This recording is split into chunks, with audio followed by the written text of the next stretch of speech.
Sejam bem-vindos ao Trechos do Tio Nico, um canal não oficial de vídeos exclusivos do Reverendo Augustus Nicodemus. Bom dia, irmãos. Quero saudar a todos com a paz do Senhor Jesus. Trazer uma palavra de encorajamento. Eu tenho tido o privilégio de pregar em conferências ou encontros de fé reformada pelo Brasil afora. E o fenômeno da diminuição da audiência pelas manhãs é geral. Se você faz um evento na sua própria cidade, então as pessoas se inscrevem, mas elas têm escola, trabalho, levar filho não sei para onde, vai para o médico. A única forma de você manter o mesmo público é quando você faz num retiro, como a Fiel faz, por exemplo, no hotel. O encontro da Fiel, que acontece em outubro todos os anos, é feito em Águas de Lindóia, no hotel, e o pessoal, não tem ninguém da cidade, todo mundo de fora. Então a audiência é a mesma, não é? De manhã, de tarde, de noite. Mas quando a gente faz um evento na igreja, na própria cidade, então tem sempre esse fenômeno de, nas sessões da manhã e da tarde, é um pouco esvaziado. Então isso é geral. Eu estou dizendo isso porque eu tenho certeza que não foi essa doutrina que eu preguei ontem, tá certo? Mas é um fenômeno generalizado nos encontros aí Brasil afora. Queridos, antes de continuar essa doutrina, eu queria fazer com muita alegria a apresentação de dois livros do pastor Hélio, que está conosco.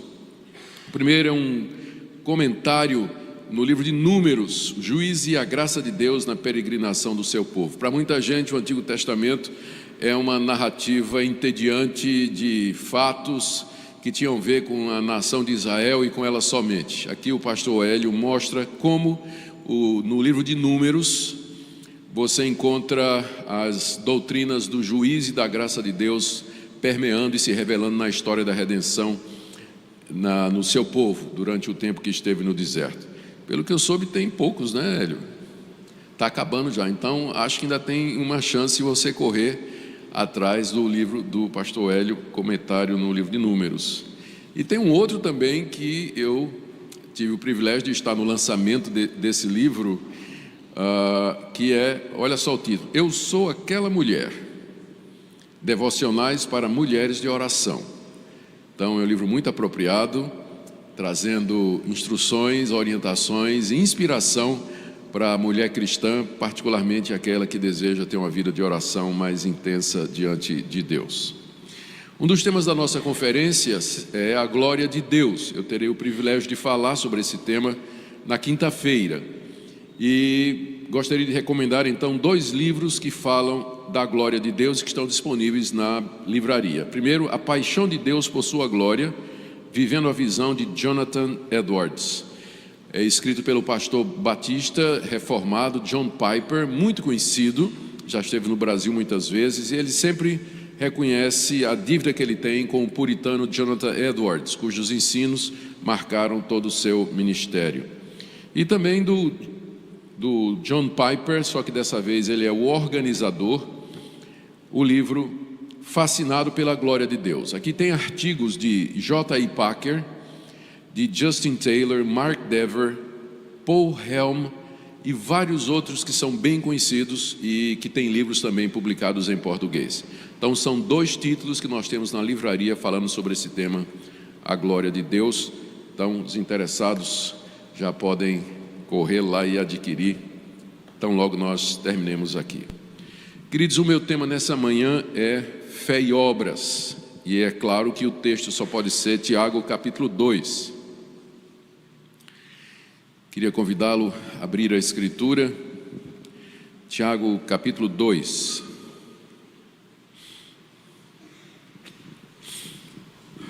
E nós vamos fazer a leitura do verso 14 até o verso 26.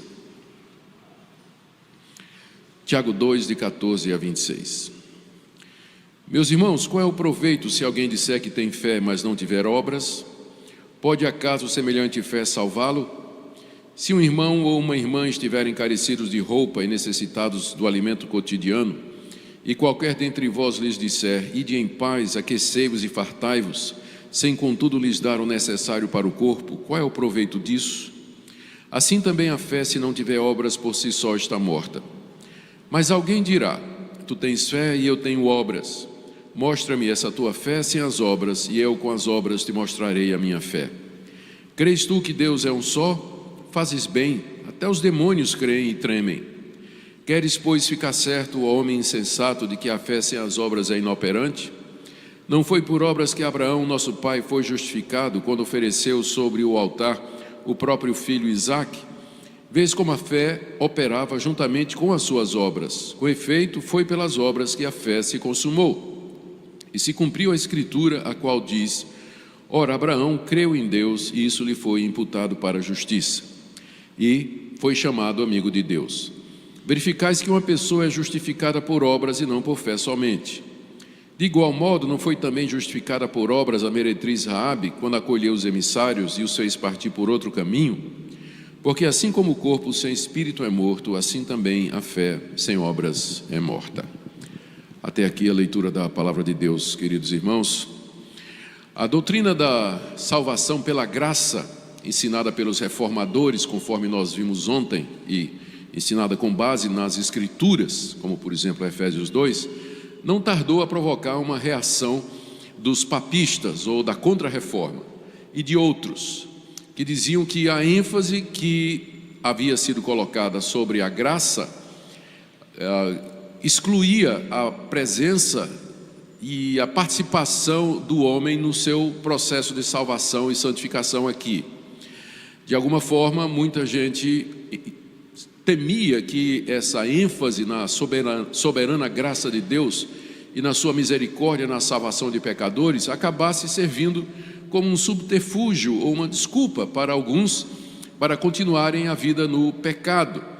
E aí era necessário redefinir ou pensar ou refletir mais exatamente a respeito do que é que significa que a salvação é pela graça somente.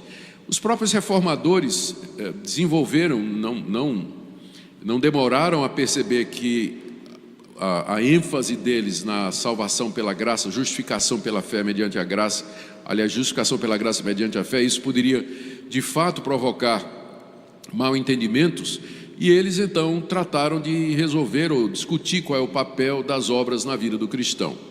Então você vai encontrar nas Institutas João Calvino dedicando espaço ao tratamento das obras como parte integrante da vida do cristão e associadas à fé.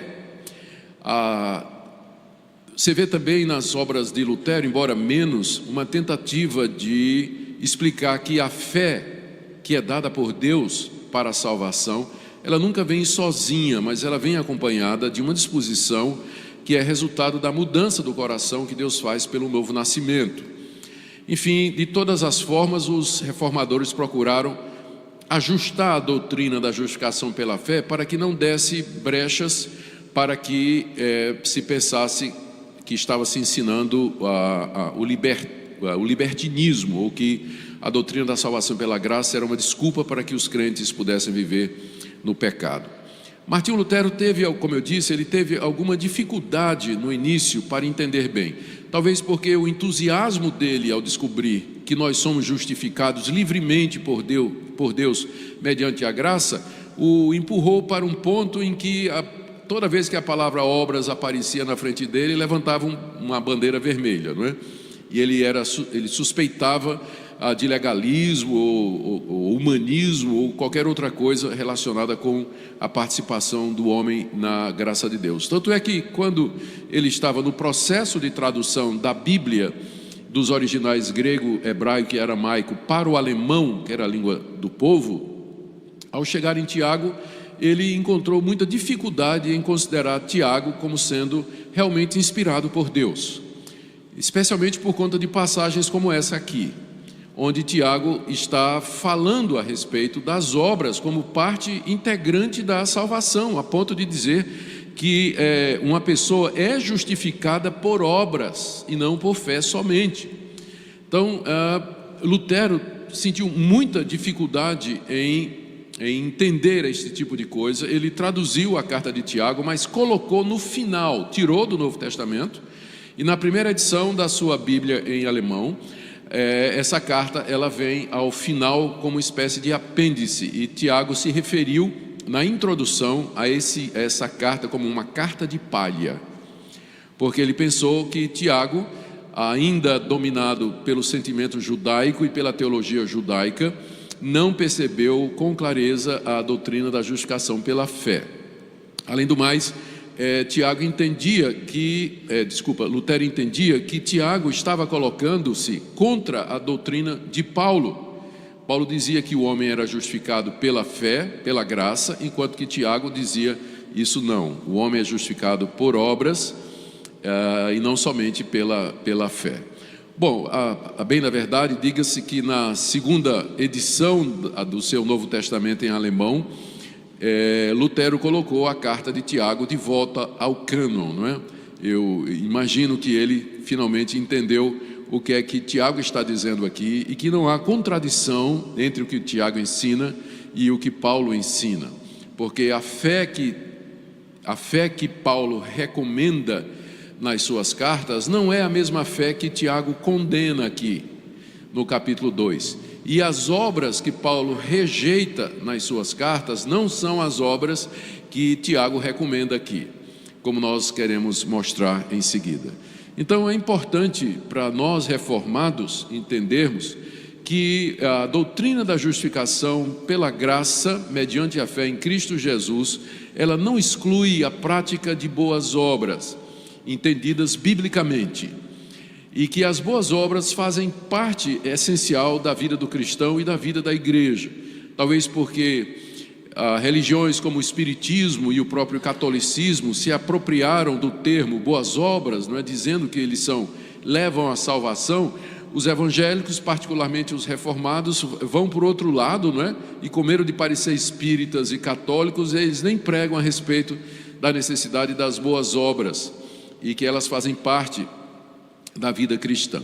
A minha expectativa nessa manhã é que, ao fazer a exposição do que Tiago está dizendo aqui, conforme nós entendemos, nós todos possamos ter mais clareza a respeito desse assunto e nos dedicar àquilo que Tiago está dizendo aqui, não é? Viver e demonstrar a nossa salvação através das obras. Tiago escreveu essa passagem no contexto de uma igreja, ou de igrejas que aparentemente haviam entendido de fato errado a doutrina da justificação pela graça, que foi ensinada pelo apóstolo Paulo. As igrejas às quais essa carta é destinada, aparentemente tinham dois problemas graves que Tiago procura corrigir. O Tiago aqui, como vocês sabem, é o Tiago, irmão de Jesus, que era líder da igreja de Jerusalém. Não é o Tiago apóstolo, porque ele foi morto muito cedo. Está lá o relato no livro de Atos, e não teria dado ocasião para que, naquela ocasião ainda o cristianismo não tinha se espalhado pelo Império Romano para as províncias às quais Tiago dedica a sua carta.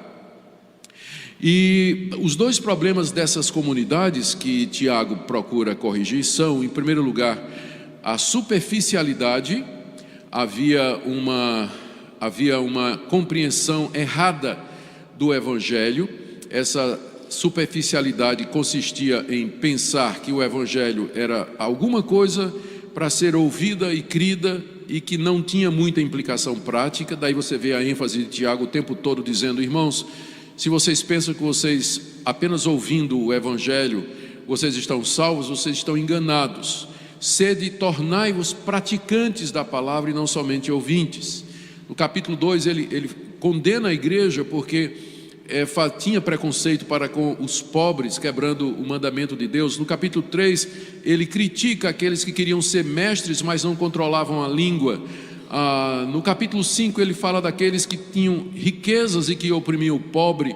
Ou seja, a igreja não tinha entendido direito que a salvação pela graça, ela traz implicações práticas, e Tiago procura corrigir isso.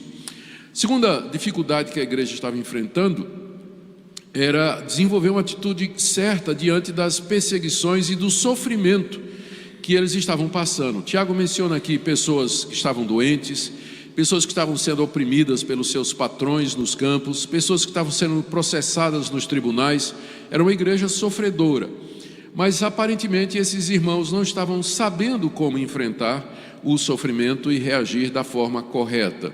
Tiago, então, ele aqui na carta trata disso. O capítulo 1, por exemplo, ele coloca 6 ou 7 orientações práticas sobre como eles deveriam reagir diante do sofrimento, e o mesmo tema permanece até o final da carta. Lá no final, inclusive, ele fala de Jó e dos profetas como modelo de sofrimento que deveria ser examinado ou seguido pelas igrejas. Então, a carta tem 2 focos: a relação da fé com as obras, e segundo, como viver em meio ao sofrimento. E é claro, o nosso tema nessa manhã é apenas esse, da relação fé e obras, que nós encontramos aqui, entre outras passagens, do verso 14 até o verso 26. Aparentemente, alguns daqueles cristãos não tinham compreendido o conceito de fé salvadora e não estavam vivendo na prática as decorrências e implicações que essa fé haveria de trazer. É o que Tiago procura corrigir. E resumindo então, fechando a parte introdutória, o que Tiago está combatendo é o que nós chamamos de antinomianismo, ou seja, uma atitude de indiferença ou rejeição da lei de Deus na vida do cristão, uma vida sem regras. E o que Paulo combate nas suas cartas é exatamente o oposto. Paulo combate o legalismo, que é o uso da lei como sendo o caminho de salvação e de adquirir o perdão de pecados meritoriamente. Então, vamos lá. O problema, no verso 14, nós temos Tiago definindo o problema, e a partir do verso 15 até o final, ele coloca 4 ou 5 orientações ou observações a respeito da fé que é a verdadeira fé salvadora. Então, no verso 14, nós temos a introdução da questão através de uma pergunta que Tiago faz: meus irmãos, qual é o proveito se alguém disser que tem fé, mas não tiver obras? Pode acaso semelhante fé salvá-lo? E aqui nós estamos diante do problema que Tiago está querendo corrigir. Havia pessoas que pensavam que uma mera declaração de fé em Jesus Cristo era suficiente para salvá-los. As pessoas que pensavam assim, nós temos que dar um desconto para elas, porque é isso que era ensinado: se com o coração creres que Jesus ressuscitou dos mortos e com tua boca confessares, serás salvo. Jesus mesmo disse: todo aquele que me confessar diante dos homens, eu o confessarei diante do meu Pai que está nos céus. Então essas pessoas se sentiam justificadas em dizer que o confessar, o professar a Jesus como Senhor e Salvador era suficiente para a salvação. O que Tiago está questionando aqui não é esse fato, porque a Bíblia ensina que para sermos salvos nós temos que confessar a Jesus como Senhor e Salvador. O que Tiago está questionando aqui é a sinceridade e a genuinidade dessa confissão. Porque qualquer pessoa pode dizer: Jesus é Senhor. Qualquer pessoa pode dizer: eu creio em Jesus Cristo. Ou acredito que Jesus é o Filho de Deus. Ou admito que Ele ressuscitou dentre os mortos. A Bíblia está cheia de advertências contra esse tipo de declaração. É possível alguém declarar ou professar a Cristo, mas e essa declaração ela não procede de um coração reto e transformado diante de Deus. E a evidência de que essa fé é genuína é exatamente a transformação do coração, que vai produzir obras, vai produzir fruto, para usar as palavras de Jesus, vai produzir frutos espirituais, através de amor ao próximo e de uma série de atitudes que nós vamos ver alguns exemplos aqui. Então, Tiago pergunta: meus irmãos, qual é o proveito de alguém fazer uma profissão de fé, de você dizer que tem fé, mas você não tem obras que acompanham essa declaração? Você não tem evidências externas, você não tem provas claras, visíveis e mensuráveis de que sua fé é verdadeira. Por acaso pode semelhante fé, essa declaração de fé, salvar você? E a resposta que Tiago espera é não, né? Não, uma declaração de fé, professar uma profissão de fé que não é acompanhada de obras, é evidentemente uma declaração falsa, né? Porque a fé salvadora em Cristo Jesus, ela provém de um coração regenerado. E se o coração está regenerado, né, se a pessoa nasceu de novo, isso certamente vai mudar a sua vida. A maneira como ela se relaciona com os outros, a maneira como ela se comporta em sociedade, a maneira como ela trata a sua esposa, o seu marido, enfim, todas as relações sociais da pessoa são afetadas pela fé que é verdadeira. Então a resposta que Tiago espera aqui no verso 14, a sua pergunta, é a resposta não. Uma declaração de fé que não é seguida de obras, ela não pode salvar, ela não tem proveito, é o que ele diz no verso 14. Qual é o proveito? Ou seja, ela não aproveita, ela não salva essa declaração de fé, ela não salva, ela não tem utilidade. É isso que Tiago então vai demonstrar nos próximos versículos, de que a fé verdadeira, a profissão de fé que é verdadeira, ela é necessariamente acompanhada de obras, e ele então vai demonstrar isso aqui. O primeiro argumento dele está aí nos versos de 15 a 17, e é tirado de uma situação que era perfeitamente possível de acontecer naqueles dias, hoje também, mas naquela época muito mais. Lembremos que os primeiros cristãos eram provenientes em grande parte das classes mais desprovidas da sociedade. As igrejas eram compostas de pobres, órfãos, viúvas, soldados, diaristas, gente que trabalhava nos campos dos outros, lavradores, pequenos comerciantes. Foi no meio desse povo que o evangelho inicialmente prosperou. E há sinais aqui, é claro, né, na carta de Tiago, de que a pobreza era bem conhecida daqueles irmãos, ou então a vida oprimida ou com muita dificuldade. Então a ilustração que Tiago faz aqui era bastante familiar para com os seus leitores. Ele pergunta, mais uma pergunta no verso 15: se um irmão ou uma irmã estiverem carecidos de roupa e necessitados do alimento cotidiano, então isso era perfeitamente possível de você encontrar na igreja, gente que não tinha o que comer, que estava passando fome e que não tinha também com o que se vestir e que sofria com o frio das noites da Palestina ou daquela região do Antigo Oriente. Então imagine que você encontrou um irmão na sua igreja que está passando por necessidades sérias e graves. Verso 16. E você diz para essa pessoa: ô meu irmão, ide em paz, aquecei-vos e fartai-vos, Deus abençoe, Deus vai cuidar de você. Deixa eu fazer uma oração aqui pelo irmão, né? Para que Deus lhe cubra, para que Deus lhe dê o alimento cotidiano.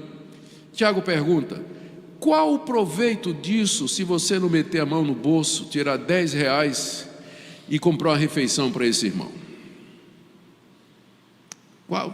Qual o valor de você dizer: vá em paz, Deus te abençoe, se você não levar ele para casa, abrir seu guarda-roupa e dizer: escolha aqui uma roupa para o irmão não tem roupa e eu tenho várias aqui, tenho muitas camisas aqui, pode escolher uma calça, fica à vontade. Qual o proveito desse tipo de declaração que parece piedosa, mas não é seguida da ação correspondente que você poderia fazer? Tiago pergunta: sem contudo lhes dar o necessário para o corpo, qual é o proveito disso? Aí ele conclui no verso 17: assim também a fé, se não tiver obras, por si só está morta. Uma fé morta é uma fé que não pode salvar.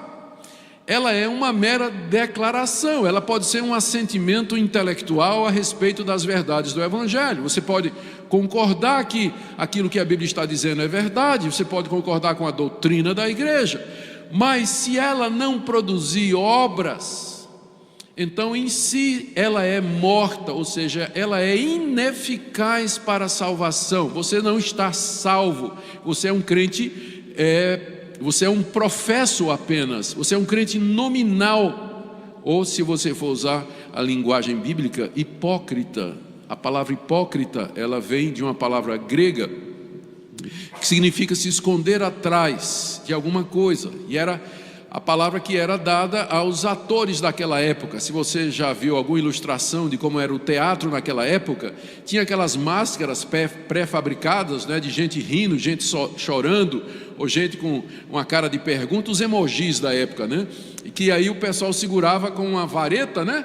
E na hora do diálogo lá, que tinha que parecer triste, ele colocava a máscara, né, da pessoa triste, né, e ele então falava, né? Quando era um momento de alegria, né, colocava a máscara de alegria e falava. Quer dizer, ele era chamado de hipócrita, porque o que aparecia não era realmente o que ele sentia e o que ele vivia. E daí a palavra passou a ter a conotação para todo mundo que aparenta ser uma coisa, mas é outra. É isso que o termo hipócrita significa.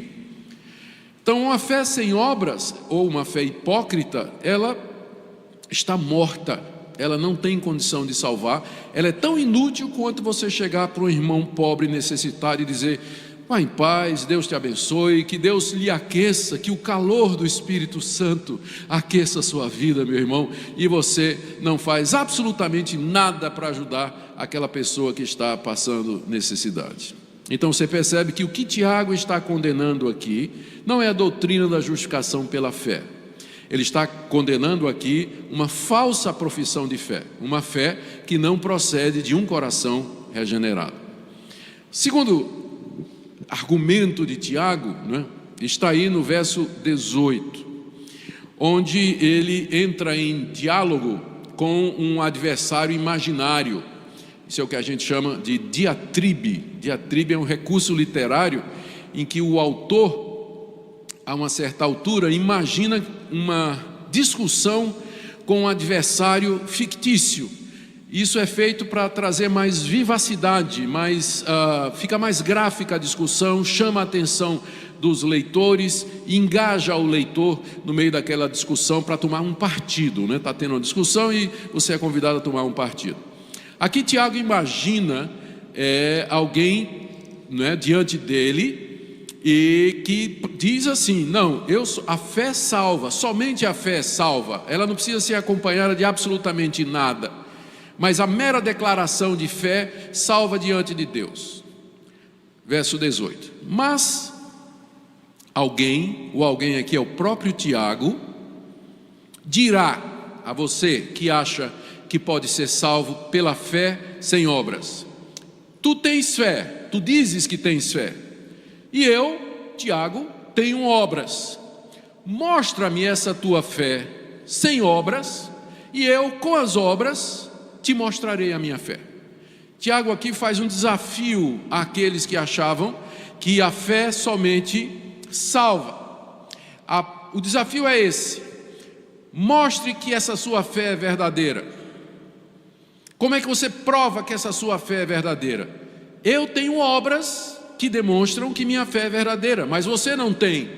Então, como é que você prova que a sua fé é autêntica, a não ser através de obras?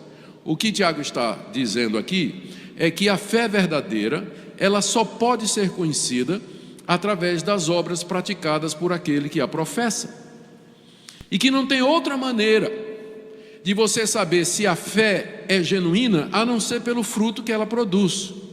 Eu olho para uma árvore, como é que eu sei que ela está viva? Eu não vejo a seiva correndo por dentro da árvore, mas eu vejo os frutos que ela produz, e aí eu sei que ela é uma árvore saudável, uma árvore que está viva. Eu olho para o coração, eu olho para todos vocês que estão aqui nessa manhã, e eu não posso ver a fé no coração de vocês. Como é que eu sei que vocês são salvos? Como é que eu sei que vocês são verdadeiros irmãos em Cristo Jesus? Só há uma maneira: observando as obras, a sua maneira de viver, a sua maneira de se comportar, as suas atitudes, as suas ações. É a única forma. Por isso que não demorou muito na história da igreja que as comunidades cristãs começaram a ser mais exigentes para a admissão ao batismo e profissão de fé daquelas pessoas que se diziam convertidas. Quando o cristianismo começou, mesmo lá em Pentecostes, as pessoas declaravam que criam em Jesus Cristo, eram batizadas imediatamente. Atos capítulo 2, Atos 8, Filipe em Samaria, Atos 10, Pedro na casa de Cornélio, e depois Paulo, onde ele passava, pregava o evangelho, as pessoas diziam que criam, eram batizadas imediatamente. Mas naquele tempo só tinha um evangelho.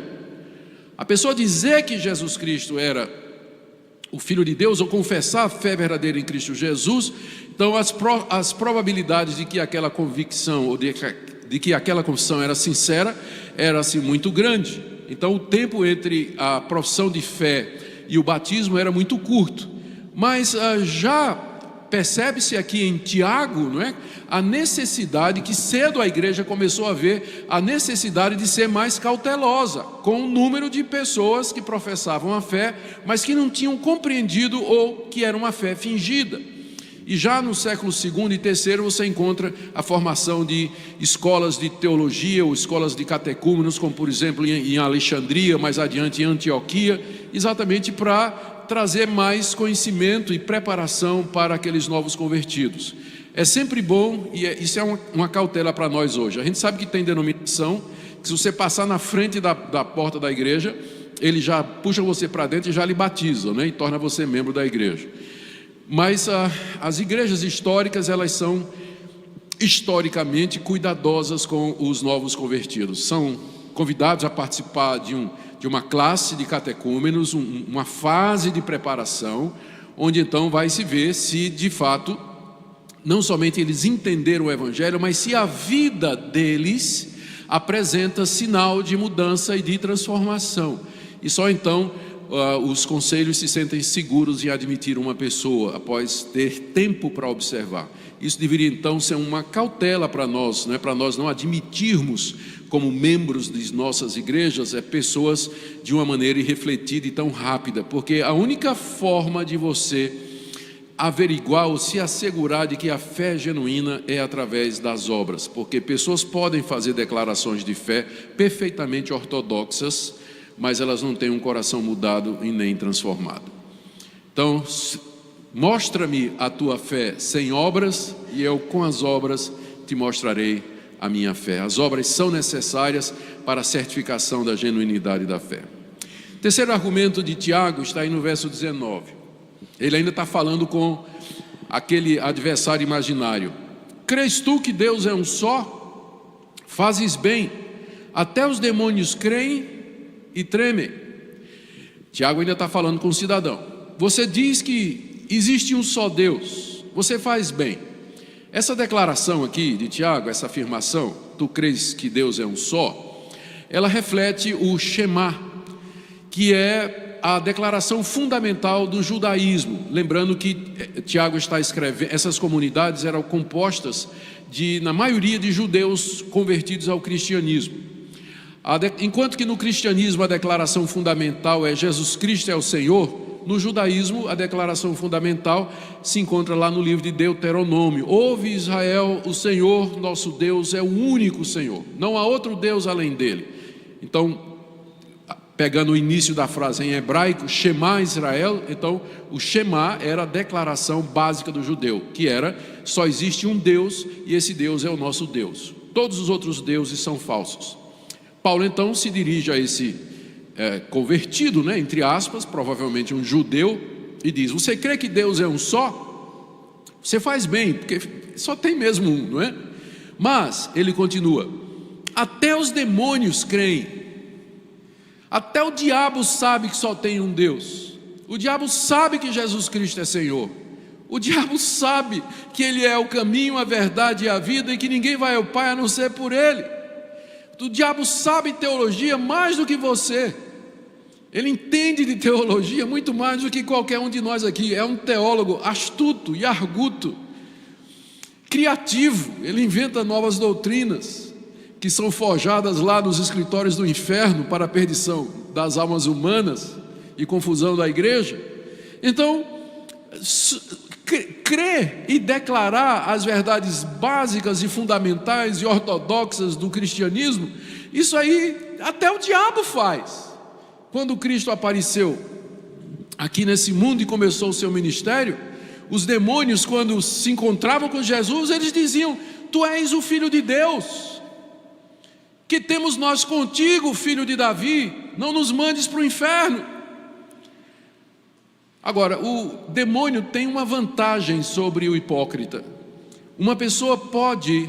O hipócrita é aquele que faz as declarações de fé, confessa a fé verdadeira e genuína, mas não tem obras.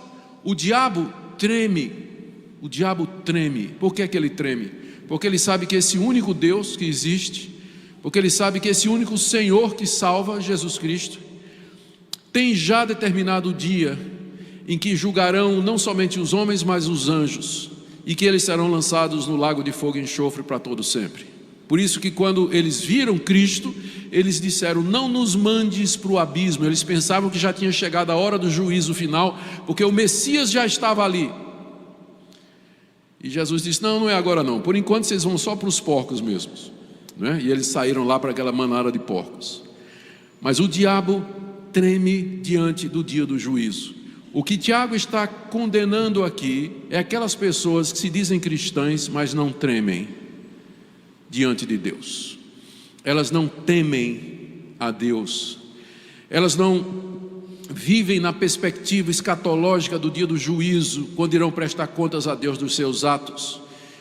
Por isso não há obras, por isso não há atitudes, não há fatos que comprovam a genuinidade da sua fé. E nesse sentido os demônios estão em vantagem. E se houvesse salvação para os demônios, muitos demônios entrariam no céu na frente de cristãos desse tipo.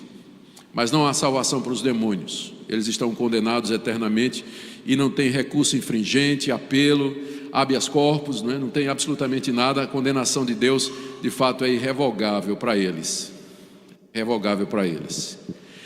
Esse é o terceiro argumento. O quarto, que vai do verso 20 até o verso 25, consiste na citação de dois exemplos do Antigo Testamento, o que era muito apropriado para a audiência judaica de Tiago. O primeiro exemplo é de Abraão, que Tiago usa para demonstrar que Abraão, o pai da fé, na verdade foi justificado por obras. E o segundo exemplo é da meretriz Raabe, que foi salva na destruição de Jericó, sob o comando de Josué. Vamos então para o primeiro exemplo, que é o de Abraão. Verso 20. Ele ainda continua falando com o oponente imaginário, não é? Queres, pois, ficar certo, ó homem insensato. Aqui já está xingando o cara, né? Queres, pois, ficar certo, ó homem insensato, tolo, de que a fé sem as obras é inoperante? Não foi por obras que Abraão, nosso pai, foi justificado quando ofereceu sobre o altar o próprio filho Isaque? Vês como a fé operava juntamente com suas obras. Com efeito, foi pelas obras que a fé se consumou. E se cumpriu a escritura, a qual diz, ora, Abraão creu em Deus e isso lhe foi imputado para a justiça e foi chamado amigo de Deus. Verificais que uma pessoa é justificada por obras e não por fé somente. O que Tiago está fazendo aqui é tomando um exemplo da vida de Abraão, baseado na sequência histórica dos fatos relacionados com a ação de Deus na vida de Abraão. Gênesis 12, Deus aparece a Abraão em Ur dos Caldeus, lhe faz promessas de que ele haveria de ser pai de uma grande nação, teria uma descendência, herdaria uma terra e um povo, e nele seriam benditas todas as nações da terra. Abraão obedece a Deus e sai da sua terra e da sua parentela, e com sua pequena família ele peregrina pela Mesopotâmia até chegar na terra prometida. E lá chegando, peregrinou durante muitos anos, sem ter um lugar fixo, armando sua tenda de lugar em lugar. E o tempo passava e a promessa de Deus não se cumpria. Para que a promessa de Deus se cumprisse, era necessário que Sara, sua mulher, já idosa, estéril, pudesse engravidar. E ele, Abraão, já era avançado em anos. Ele era uma pessoa já idosa. E o tempo passava e o milagre não acontecia. Então lá em Gênesis 15, é dito que Deus apareceu a Abraão e renovou a promessa.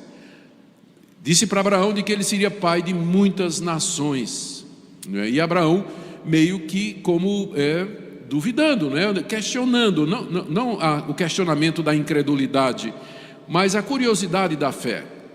E então Deus o leva e diz assim, olha para as estrelas do céu, assim será a tua descendência.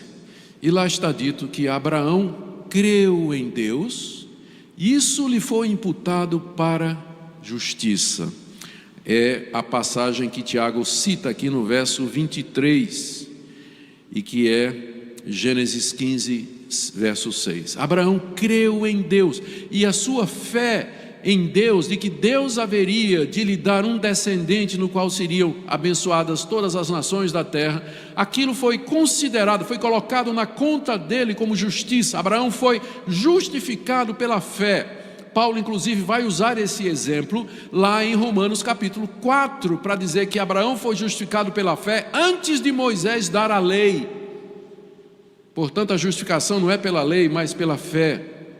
E Tiago reconhece isso, que no capítulo 15 da história de Abraão, ele é justificado, salvo, recebido por Deus pela fé que ele manifestou nas promessas de Deus. Mas o tempo passou e finalmente nasce Isaac. E quando Isaac já tinha alguma idade, Deus aparece a Abraão e diz: agora eu quero que você sacrifique meu filho. É seu filho único, a quem você ama. Parece que Deus escolheu essas palavras de propósito para mostrar a Abraão o alto preço que ele tinha de pagar. E Abraão então toma Isaac, nós conhecemos a história, e sobem e vão embora para o monte Moriá, onde será feito o sacrifício de Isaac. No pé do monte, Isaac se volta para o servo que foi com eles e diz: você fica aqui esperando, nós iremos adorar a Deus e voltaremos, plural. O escritor de Hebreus diz que Abraão cria que Deus era poderoso para ressuscitá-lo de entre os mortos, por isso ele disse: voltaremos. E foram subindo, Isaac levando a lenha nas costas. A certa altura, Isaac olha para o pai, olha ao redor e diz: pai, estou vendo a lenha, estou vendo o fogo e estou vendo o cutelo, mas onde está o cordeiro? E todo mundo conhece a resposta de Abraão: Deus proverá. Deus proverá.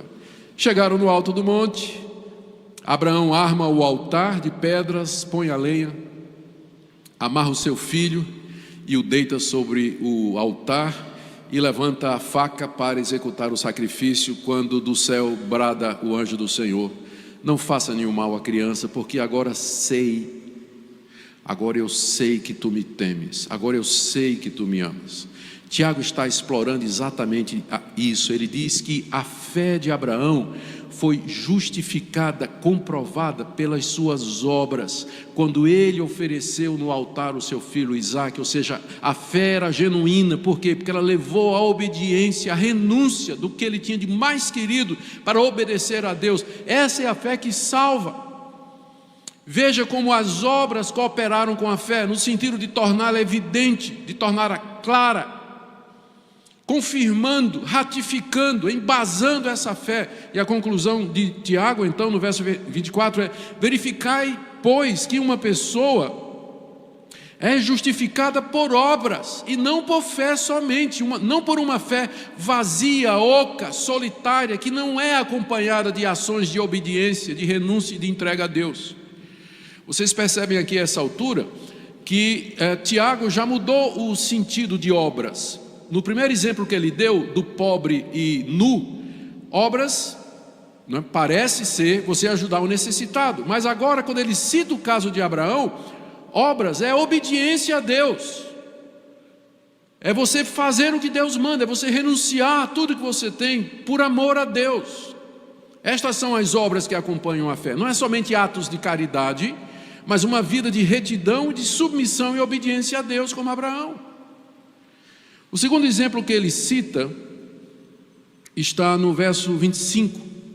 Todos nós conhecemos a história da meretriz Raabe. De igual modo, não foi também justificada por obras a meretriz Raabe, quando acolheu os emissários e os fez partir por outro caminho? Aqui ele está citando a história que nós encontramos no livro de Josué, capítulo 2, de 1 a 21. Quando os espias mandados por Josué penetram na cidade fortemente murada, com o objetivo de descobrir e trazer inteligência militar que facilitasse o ataque à cidade. E eles foram procurar informações no lugar onde elas estavam, não é? Que era a zona de prostituição de Jericó, onde ia todo mundo. E eles então chegam lá no prostíbulo. Provavelmente Raabe era cafetina, não é?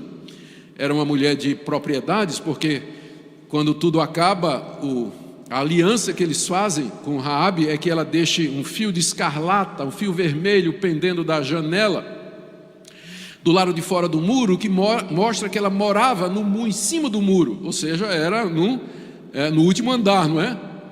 No último andar. E morar em cima do muro em Jericó era para quem tinha grana.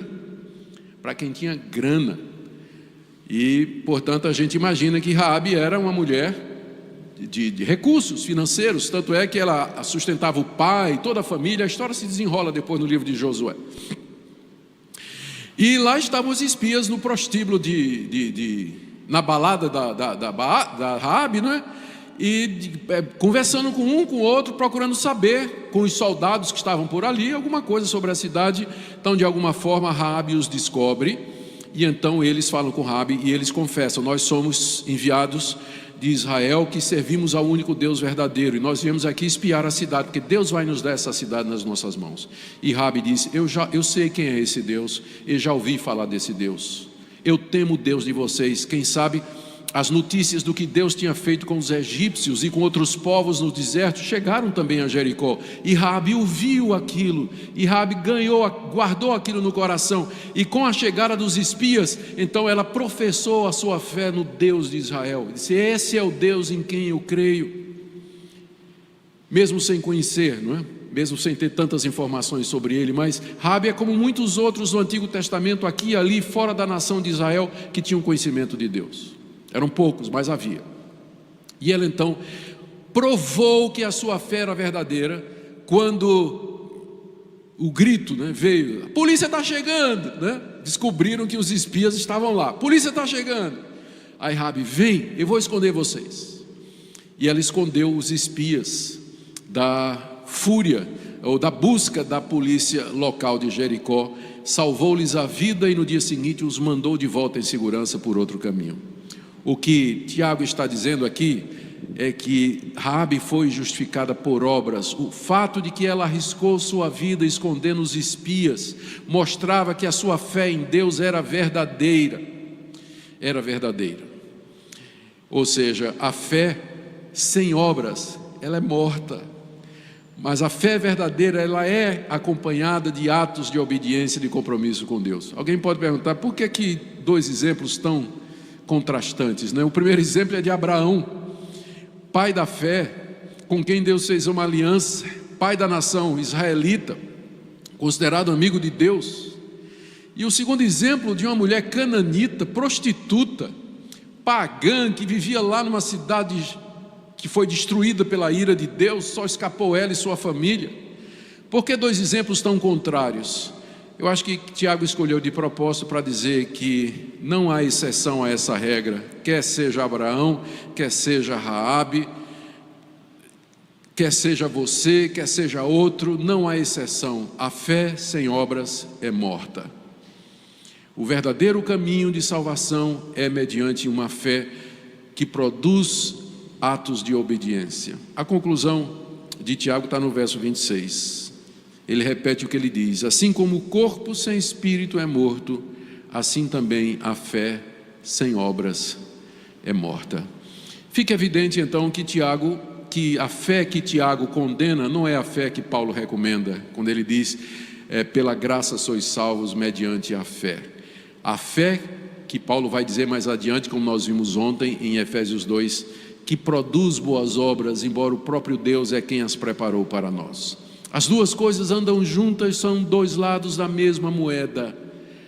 É por isso que nesse sentido algumas vezes a Bíblia parece dizer que nós somos salvos pelas obras, como por exemplo no dia do juízo, quando Jesus dirá aos que estiverem à sua direita: vinde benditos de meu Pai, entrai no reino que vos está preparado, porque tive fome, me deste de comer, tive sede, me deste de beber. Não é que são essas obras que salvam, mas elas são a evidência pública de que eles têm a fé salvadora em Cristo Jesus.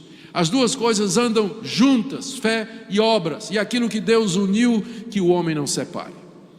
Que Deus nos ajude então, irmãos, a entender esse fato e examinar a nossa vida e pregar o Evangelho completo, a salvação pela graça mediante a fé que produz boas obras e vidas mudadas, obediência a Deus e santidade de vida. Amém? Oremos. Obrigado pela tua revelação completa e perfeita, ó Pai. Nós pedimos que esta palavra cale em nosso coração e que produza fruto em nossa vida, e que nós entendamos o Evangelho na sua completude. Te damos graças porque o Senhor nos permitiu crer, e não somente isso, mas o Senhor move o nosso coração, nos capacita a operar diligentemente com obras de obediência. Pedimos que Tu abençoes o Teu povo aqui reunido, em nome de Jesus. Amém.